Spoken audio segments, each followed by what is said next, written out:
Hello, and welcome to a series where I read mini spooky short stories. The Hollow House. The Lanes had been searching for a new home for months when they stumbled upon the old house on Hollow Creek Road. It was bigger than they needed, with its towering gables, wraparound porch, and stained glass windows, but the price was a steal. The real estate agent, a thin woman with wary eyes, avoided their questions about the home's history. "It's been empty for a long time," was all she said.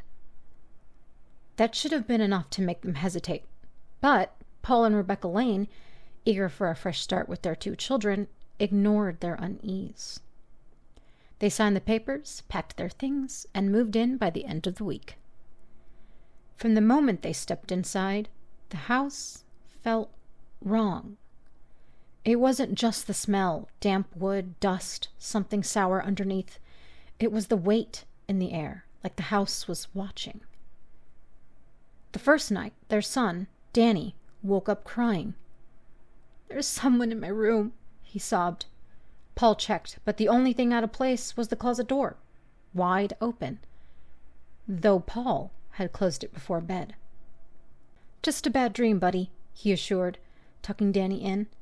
But as he left, he could swear he heard a faint, raspy breath coming from inside the closet. He didn't check. The strange occurrences only escalated. Rebecca found the dining room chairs stacked in a pyramid one morning, as if arranged by unseen hands. At night, footsteps echoed through the halls when everyone was in bed. Shadows pulled in corners where there should have been none. Then came the whispers. Soft, indecipherable voices slithered through the air vents and underdoors.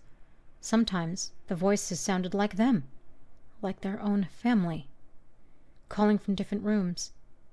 But when they answered, no one was there.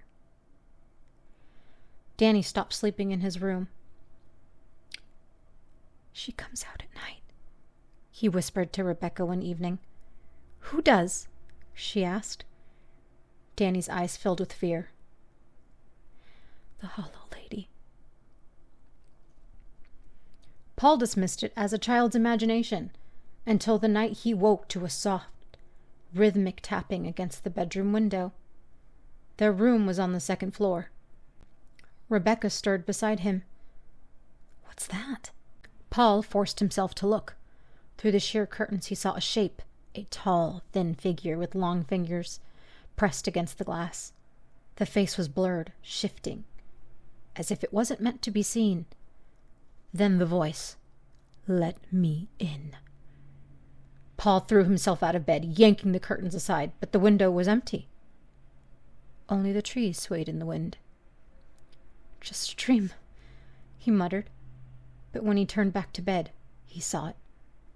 The window was unlocked. The Lanes planned to leave after that.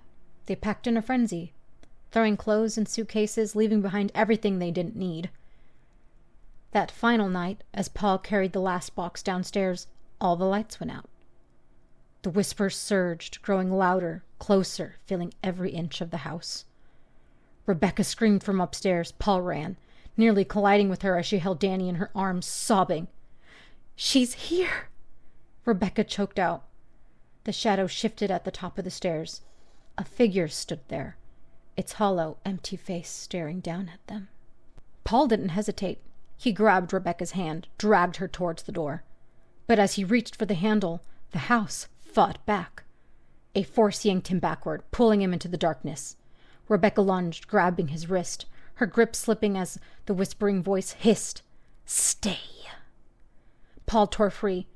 They stumbled out of the house, into the cold night air, slamming the door behind them. The whispers stopped. For the first time, the house was silent. As they drove away, Rebecca glanced back one last time. Through the upstairs window, a hollow-eyed figure watched them go. The house had let them leave. But it wouldn't stay empty for long.